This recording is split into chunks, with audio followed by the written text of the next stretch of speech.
Imagine it's October 1961. You're standing inside a dimly lit executive boardroom at the Chrysler Corporation headquarters in Highland Park, Michigan. The air is thick with the scent of stale tobacco and the nervous energy of men who know they're about to make a decision that will change the American landscape forever. You watch as a man in a sharp gray suit leans over a mahogany table. He's holding a memo, a rumor really, that says Chevrolet is about to do the unthinkable. The rumor claims that for the 1962 model year, GM is going to downsize their entire fleet. They're going small. In a fit of panic, the executives at Chrysler reach for the red phone. They order their designers to scrap the massive finned masterpieces that had defined the 1950s. They tell them to take the frames and literally hack 5 inches out of the middle. They order the cars to be shrunk. But there's a problem. The rumor was wrong.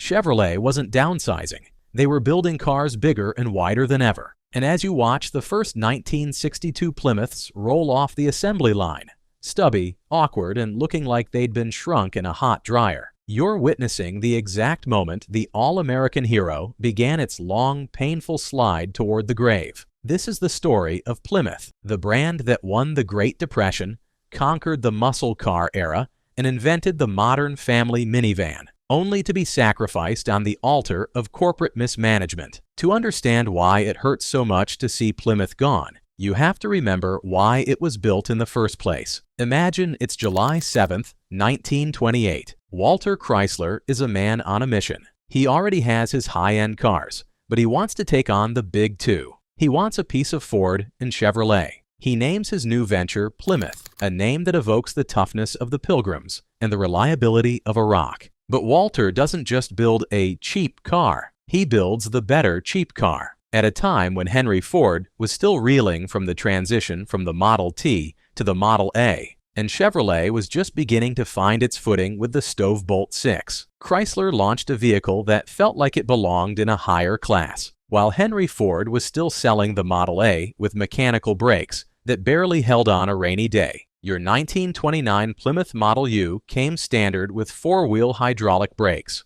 It was a revolution for the common man. It was safer. It was smoother. It had silver dome high-compression engines and rubber floating power engine mounts that made the car feel remarkably quiet compared to the vibrating, chattering flivvers of the competition. Every time you started that car, you weren't just starting an engine. You were starting a statement. You were telling the world that you didn't need to be wealthy to have the latest technology. This was the low-price 3 era, and for decades, that phrase was a cornerstone of American life. Then the world fell apart. The Great Depression hit, and suddenly the big three weren't Ford, GM, and Chrysler. They were Ford, Chevrolet, and Plymouth. While other luxury brands like Pierce Arrow and Stutz were folding every week, Plymouth was the only brand in America to actually increase its sales during the darkest years of the 1930s. If you were a family man in 1932,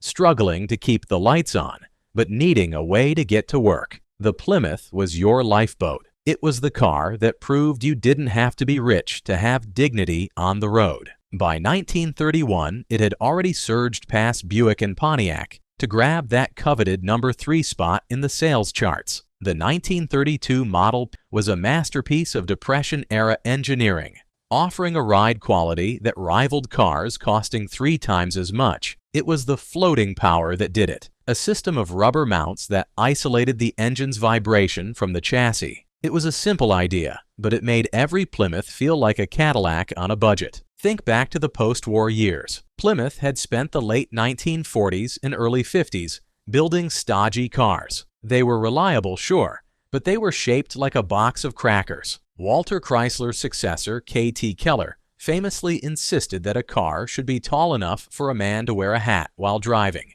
It was a practical philosophy, but by 1954, Ford and Chevy were building low, sleek machines that looked like they were going 60 miles per hour while standing still. Plymouth was losing its cool. The sales were still there, but the soul was starting to drift. But then, 1957 happens. You walk into the dealership and your jaw hits the floor. It's the forward look, designed by the legendary Virgil Exner. The 1957 Plymouth doesn't look like a car. It looks like a spaceship. Huge tail fins, a low-slung body, and a grille that looks like it's ready to swallow the horizon. Suddenly, it's 1960. The ads scream. Underneath that radical sheet metal was the torsion air suspension, a system of front torsion bars that made the Plymouth handle better than anything else in its class. These weren't just cars. They were aerodynamic sculptures. If you opted for the new 3-speed TorqueFlite transmission, adjusted via a set of futuristic push buttons on the left side of the dashboard, you felt like you were piloting a B-58 Hustler instead of a family sedan.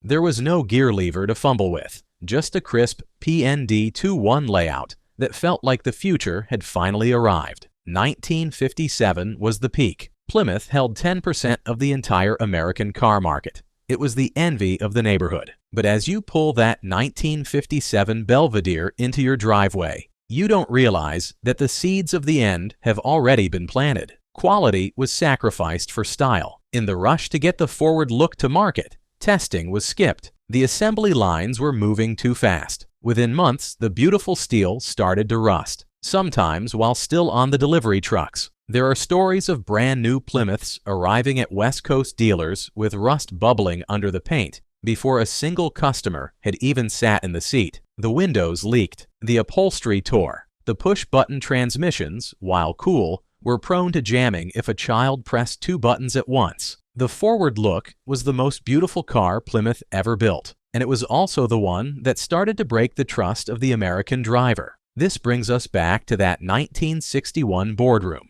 After the rust issues of the late 50s, Plymouth needed a win. Instead, they got a panic attack. Because of that false rumor about GM downsizing, the 1962 Plymouth Fury and Belvedere were launched as mid-sized cars in a full-sized market. You go to the showroom expecting a cruiser to compete with the massive Chevy Impala or the Ford Galaxy, and you find a car that looks like a toy. It was narrow, it was short, and it had a plucked chicken styling that left buyers cold. The headlights were too close together, the rear looked unfinished, and the whole car felt like it was having an identity crisis. Sales didn't just drop, they evaporated. Plymouth fell from 3rd place to 8th place in a single year. It was a catastrophic blow from which the brand never fully recovered its dominance. Worse yet, Dodge, Plymouth's corporate brother, was allowed to grow. Dodge introduced the Dart and later the Polara, which directly cannibalized Plymouth's sales. For the first time, Plymouth wasn't just fighting Ford and Chevy. It was fighting for its life against its own family. The management at Chrysler began to blur the lines. Chrysler was the luxury brand,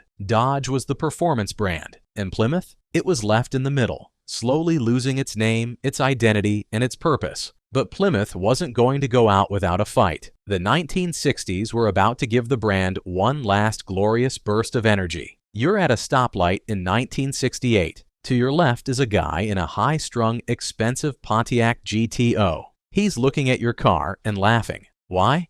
Because you're driving a Plymouth Roadrunner. You paid Warner Bros. $50,000 just to use the name and the beep-beep sound of the horn. That money was some of the best the company ever spent. Your car has no carpet. It has a bench seat that feels like a bus. It has pop-out rear windows instead of roll-downs to save weight and cost. It was a budget muscle car, designed for the kid who wanted to go fast but couldn't afford the insurance on a Satellite or a GTX. But when the light turns green, you drop the hammer on the 383 Magnum V8, or maybe the legendary 426 Hemi, and the GTO is left in a cloud of blue smoke. Plymouth understood the 1960s. They understood that you didn't need leather seats to go fast. You needed raw power and a sense of irreverence. The Roadrunner became an instant icon, selling 45,000 units in its first year when Plymouth only expected 20,000. It was the common man's racer. Then came the Superbird,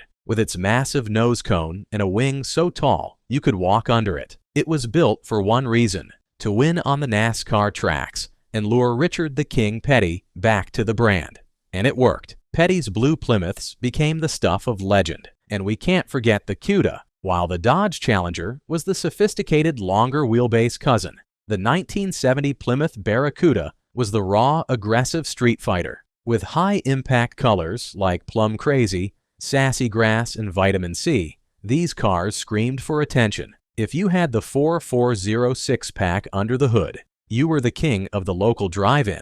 But as the 1970s gas crisis looms, the muscle cars are stifled by insurance rates and emissions gear. The beep-beep is silenced. The high-compression dreams are replaced by catalytic converters and unlead fuel. The 1970s brought a cold reality. Plymouth, which had relied so heavily on performance and style, was suddenly adrift in a world of smog pumps and safety bumpers. They tried to pivot to luxury and efficiency with the Volare in 1976, a car they promised would be the premier small car of the decade. They hired Sergio Franchi to sing about it in the commercials. They promised a ride that was the quietest ever. But history repeated itself with a vengeance. Just like in 1957, the car was rushed through production. The Volare and its twin, the Dodge Aspen, became the most recalled cars in history at that point. They didn't just have mechanical issues, they had structural ones. The front fenders would rust through in less than a year in the Salt Belt. The engines would stall at stoplights. Buyers who had returned to the brand after the muscle car era felt betrayed. It was a PR nightmare that nearly sank the entire corporation. By 1979, the brand was on life support. Chrysler as a whole was weeks away from total bankruptcy. The government had to step in with loan guarantees, and the man tasked with the cleanup was the legendary Lee Iacocca. Iacocca was the man who saved the company, but in doing so, he further eroded what made Plymouth unique. He launched the K-Car platform, the Plymouth Reliant and Dodge Aries. These were the K-Cars that saved Chrysler's soul and bank account. They were practical, they were fuel efficient, and they were the definition of transportation as an appliance. You didn't buy a Reliant because it made your heart skip a beat. You bought it because it was $5,880 and it got 25 miles to the gallon. It was the car that got America through the recession of the early 80s, but it was also the moment Plymouth became indistinguishable from Dodge. In 1984, Iacocca executed the final masterstroke. You walk into a dealership and see something completely new. It's not a car and it's not a truck. It's the Plymouth Voyager. It fits in the garage, it fits the kids. It has a sliding door that changes everything for moms and dads across the nation. It was born out of the T115 project, and it saved Plymouth for another 15 years. The Voyager was a miracle. It became the most successful Plymouth in decades, defining a whole new category of vehicle. But even in its triumph, there was the same old poison. Every Plymouth Voyager had a twin, the Dodge Caravan. They were built on the same lines, sold for the same prices, and often sat side by side in the same showrooms. Because Dodge was the sporty brand and had a larger marketing budget, the Caravan consistently outsold the Voyager. Even when Plymouth invented the future, they were forced to share it. The 1990s were a long, slow fade into redundancy. This was the era of the cloud cars, the Plymouth Breeze, Dodge Stratus, and Chrysler Cirrus. They were decent cars,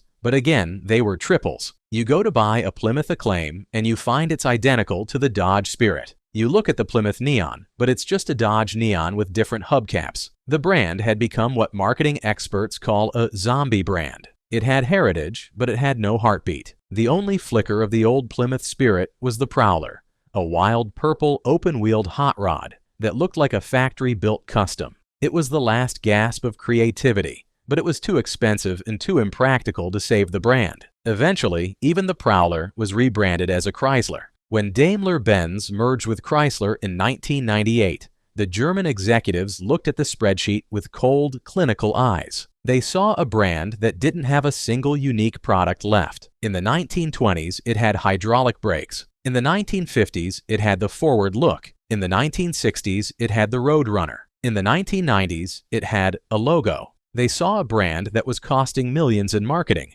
but only competing with its own corporate siblings. The logic of the merger demanded efficiency. And in the world of global car companies, emotions and heritage don't count for much on a balance sheet. On November 3, 1999, the announcement finally came. Plymouth was being discontinued. There were no protests in the streets. There were no letters to Congress like there were for the Chrysler bailout, because by the time the end came, the brand had already been hollowed out from the inside. It had been managed into oblivion. The final model year, 2001, saw only the neon remaining under the Plymouth banner. The Voyager and Prowler had already been stripped away and given to Chrysler. The last Plymouth car, a silver Neon LX, rolled off the assembly line in Belvidere, Illinois, on June 28, 2001. A few executives stood around, took some photos, and then the lights went out on 73 years of American history. It wasn't a bang, it was a whimper. The silver neon was eventually donated to the Chrysler Museum,